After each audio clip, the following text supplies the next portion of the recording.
Nimwa Nimado. Good morning. And how we doing? We're good. Why did you hesitate before mentioning my name? Did you want to say Raymond again? I thought you wouldn't catch that. I thought you wouldn't catch that. He just confessed. Let's start with the New Crusading Guide newspaper, shall we? Rawlings backs Bagbin, flays Kofi Adams over NDC distraction, and there's a certain incongruence between the headline and the photograph in the front page of the New Crusading Guide newspaper. So you have Mr. Rawlings and former President John Mahama in a very firm handshake. And then the headline is Rawlings backs Bagbin. The other story is the NDC caught pants down over diabolic attack on $2 billion infrastructure deal, and I am being hounded. That's UEW, University of Education, Winneba Principal Chief, crying out. Also on the front page of the New Crusading Guide, why do we do this? Why do this to the poor? Ken Ofori-Atta asking directors of 5 collapsed banks. On the front page of the Business Finder, governments to merge ADB and NIB banks, use oil money to diversify agriculture. The Daily Heritage newspaper, NDC raised Mahama to declare intention today. Akufo-Addo's Western-owned industrialization needs tweaking, and Ghana posts to lay off 90% of staff over lack of ICT knowledge. On the front page of the Daily Guide, 2 envoys bid Nana Akufo-Addo farewell. Unibank directors sue Bank of Ghana. NDC boycotts Electoral Commission meeting. Bagbin on rampage, and Mahama dashes to Rawlings for 2020 blessing. The Daily Statesman newspaper, Nodma takes preventive measures over Bagri Dam spillage. Government poised to cleanse banking sector. That's Finance Minister talking, and all roads lead to Chebi as Otunfo joins Ochehini to Anna Nanasa Ofori-Atta. In the Business and Financial Times, Fidelity, there's a story on Fidelity Bank. Domestic airfares to fall as Passion starts operations in August, and also we're expecting 3 more domestic airlines by December. Ruling on Bank of Ghana's suit will redefine business regulation. Rates and publish performance of banks. That's from Joe Jackson to the Bank of Ghana, and that's the Business and Financial Times. Daily Graphic. Electoral Commission IPAC meet to discuss upcoming programs and market confidence in UMB Carl Bank, Fidelity Bank high. Government loses huge tax revenue. Big companies manipulating system. And Asante-Hene meeting or Chehene is on the front page of the Daily Graphic newspaper. Back page of the Daily Graphic newspaper. Burkina Faso spills Bagri Dam today. NADMA moves to mitigate effects on residents along Black-White Volta.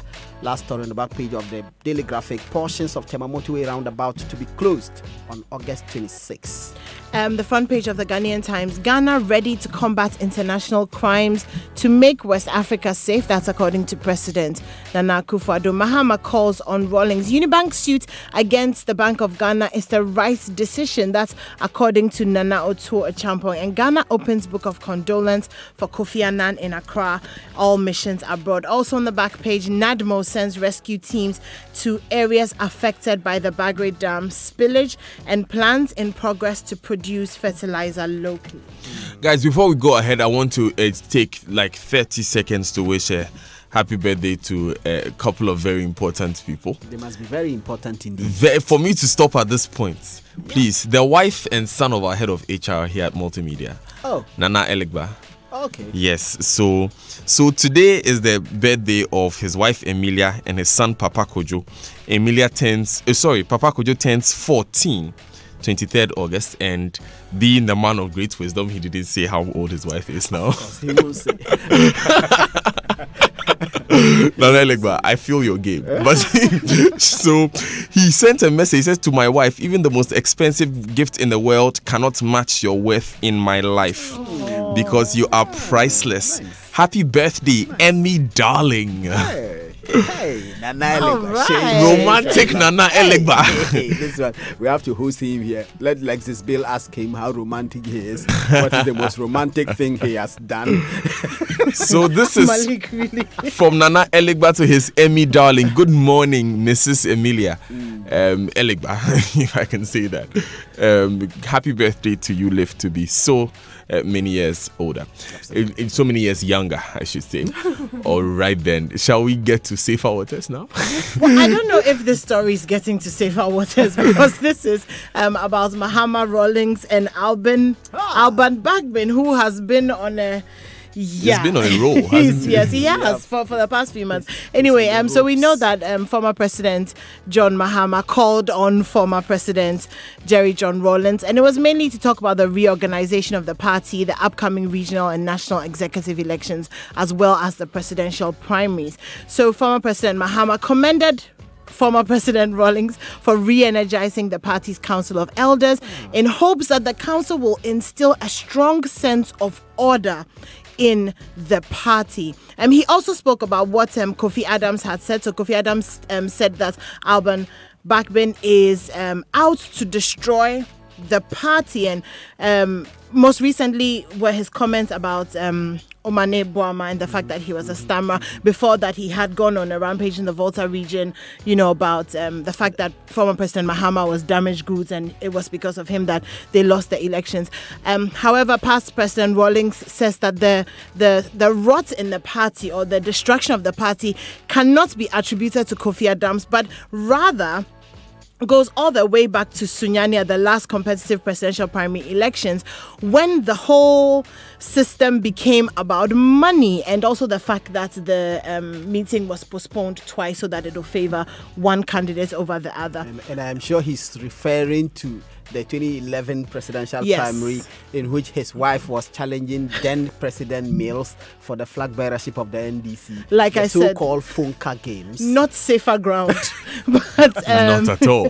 He also cautioned against party members issuing statements preventing other aspirants from campaigning in certain areas. We're also watching out today because we're expecting former President Mahama to announce that he will take part in the In fact, that one we know that he will run. Well, we're still waiting to hear. Let's stay with politics, Daniel, shall we? The Electoral Commission yesterday had an IPAC meeting, that's Inter-Party Advisory Committee meeting, with some of the political parties to discuss a roadmap to the referenda that will lead to the creation of some new regions in the country, amongst other things. Of course, we know that it's controversial because the main opposition party, the NDC, did not go, and we heard the General Secretary of the party, Johnson Asiedu Nketia, tell us. He spoke to our own colleague, Parker Wilson, and said that the leadership, the current leadership as composed of the Electoral Commission, is incompetent, and they demonstrated that incompetence in the manner in which they extended invitations to them for the IPAC meeting yesterday, because he said that he got a text message telling him to come for the meeting around 12, and the meeting was for 1 actually, and he said that you can't send an invitation to him for a meeting at 1 when he's receiving the text message at 12:14 or also so when thereabout. You've known for a while that you were going to have this meeting. And he said that it is the reason why the NDC could not have attended this IPAC meeting. But this is one more evidence that the current leadership of the Electoral Commission is incompetent, as they have always said. So wait, did he refuse to go because of the late thing, the late notification, or yes, is because the leadership is incompetent? He said it is the late notice, but the late notice is a demonstration of the incompetence of the leadership. So both. And they are intertwined. And this chimes perfectly with what they have always said, that this leadership will be incompetent. And of course, remember that the NDC have always had problems with Mrs. Jean Mensa, who is now the Electoral Commission chair, when she was head of IEA.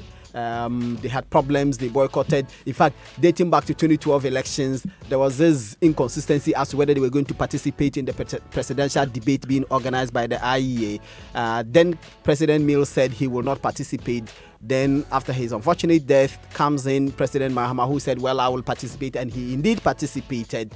Then 2016, they said, well, we are not participating because this institution has not demonstrated enough unbiasedness towards the NDC, and therefore we will not participate. So they didn't participate in that presidential. Of course, even the MPP didn't. So it's not today that they started boycotting? No, the boycott started way back. Absolutely. All right. Not today. Okay. Anymore, let's move into banking. So Finance Minister Ken Ofri-Atta has been speaking, and he was talking about the But we know from late 2017 that there was a possibility that NIB and ADB will be merged. And he did confirm that yesterday that plans are underway to merge NIB and ADB, and it will be called most likely National Development Bank. Now, we know that NIB has their capital asset now is 70 million, ADB stands at 90 million. So the plan was to recapitalize both banks, which would have cost the government 800 million, or if you take what they already have into account, it would have cost them 640 million. However, if the banks are merged, then it'll actually cost the government 240 million, and then obviously it'll be a bigger bank with 150 branches. It also reduced the number of banks from 34 to 27. Now, the reasons why these banks are being merged primarily is to create the capacity to handle the agricultural and industrialization plans of the government, and also to help in the implementation of the planting for foods and jobs. So we'll be watching that space. Noble objectives. Yes, very Let's see noble. whether the implementation will be as noble. Yeah. My concern is also staff. I'm hoping that in the merging they will be able to keep all staff. Yeah, it would seem. That would would be. That would be a stretch, wouldn't it? I mean, if they have a PR department, for instance, and how many Yeah. Yeah, so it's officials now do one they, bank. do they Yeah. need? Yeah. So that's always the concern Maybe, with these. but- with but- these. But if you maybe at a minimal juxtapose that against sustaining both banks, and it's important. it would especially have where been they are in terms of meeting the minimal capital requirements. exactly, Yeah. it would have been very difficult to raise that money since both of them are state-owned banks. If you think about it, And considering the how state much has money, shares yes. in GCB. The state now owns Consolidated Bank as well. It's all over So, the place. yeah. Okay, let's stay with the bank, shall we? You know that in the midst of the collapse of the 7 local banks, we had 20 local banks. 7 of them collapsed, 13 left. 3 of the local banks have indicated that there is a lot of confidence in them. In fact, confidence in the general public in these 2 banks, amongst the general public in these 3 banks, is very, very high. And I'm talking about Carl Bank, UMB, and Fidelity Bank. When I showed the story to Raymond, he just punched the air because UMB is his bank. He was excited that confidence in his bank is high. But these banks, confidence in these 3 banks are high. The managers of these banks say that they have put in place very robust regulations in terms of good governance. Good corporate governance in these banks. That's why the confidence in their institutions are high. And of course, we know that one of the other reasons why people say these banks are doing well is because on these boards are foreigners and some foreign interests. That foreign interest plays a very, very critical role in the manner and the extent to which these institutions respect the corporate governance principles and rules that guide their conduct and their practice. And it is the reason why they are doing well. But the general principle is that these local banks are doing well, in spite of the fear that people are withdrawing their money from local banks and putting them in the well-established foreign banks.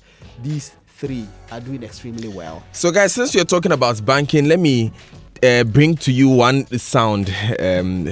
A snippet of what Asa Nkrumah said yesterday at the Dankwa Institute Forum. This was his message to shareholders of banks. Excuse me, Mr. Shareholder, Madam Shareholder. Your only entitlement to money from the company is in your dividend.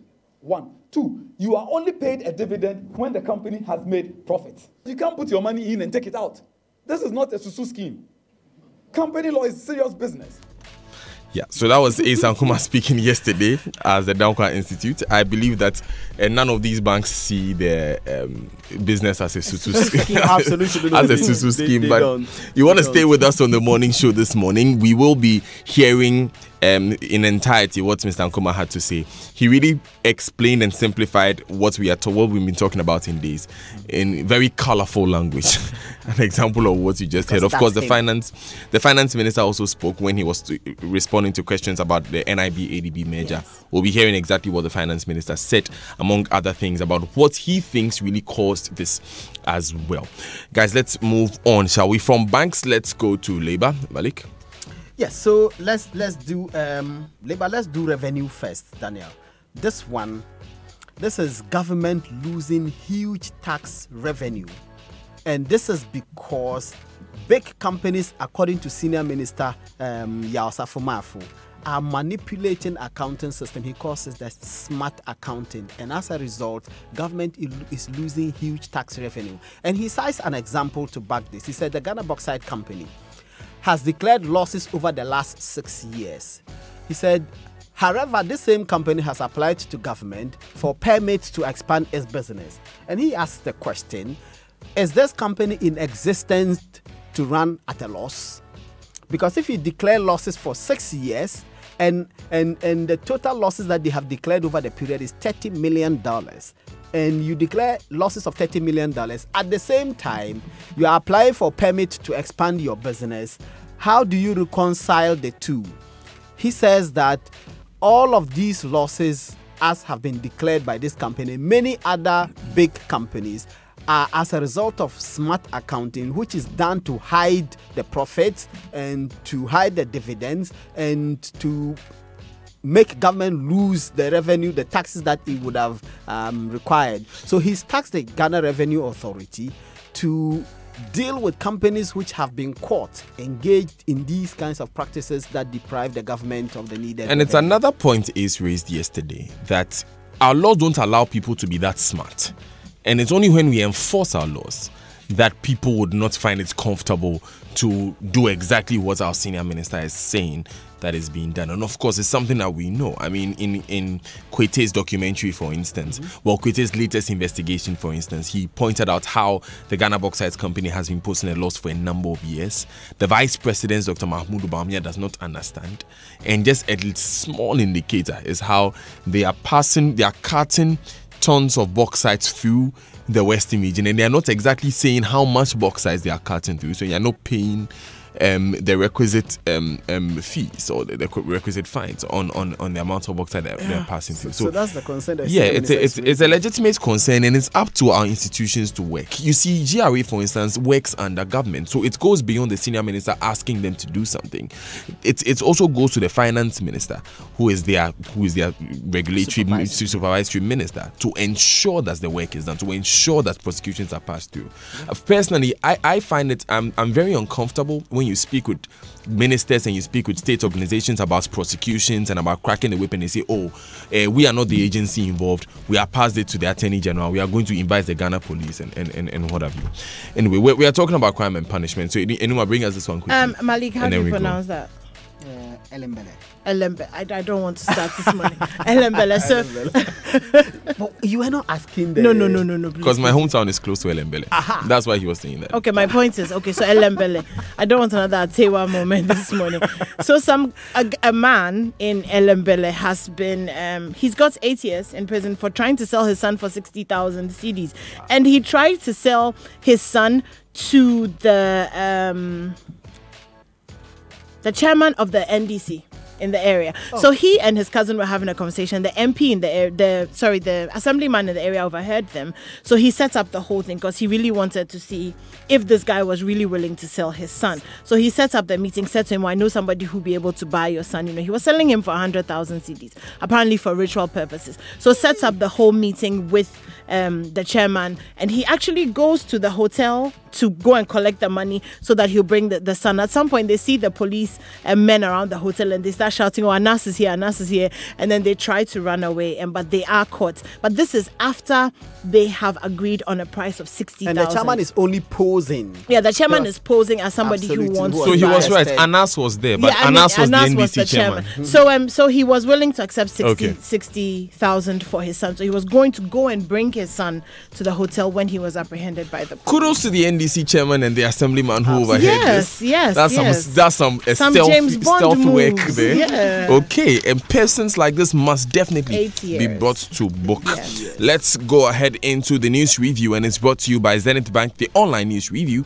and it's brought to you by Zenith Bank in your best interest. Coil Good Energy. Download the Safe Doctor app now from Google Play. Safe Doctor, the future of better medical care. The Skills Development Fund invites all micro, small, and medium-scale enterprises across the country to apply for grant support to improve the capacity of their workforce for enhanced productivity and competitiveness. Public and private training institutions are also invited to apply for support to develop innovative training content for the private sector. The application window is open till 31st August 2018. Time is running up, and enterprises in agribusiness and renewable energy sectors and those owned or managed by women are especially encouraged to apply. To apply, visit sdfghana.org. Skills Development Fund, Skilling Ghana for Sustainable Development.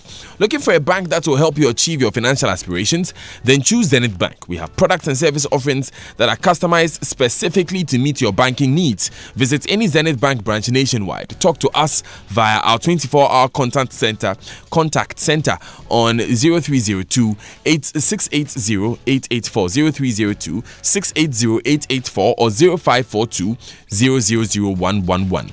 Chat with us on ZChat, our live chat service at zenithbank.com.gh, or contact us on our Facebook and Instagram pages for our expert advice. Achieve your aspirations with Zenith Bank because we care. Zenith Bank, in your best interest. Now, you've got great love for your vehicle. You want the engine to last longer and perform to its maximum. It's okay. GOIL has the new super synthetic 5W20 and 5W30 lubricants for you.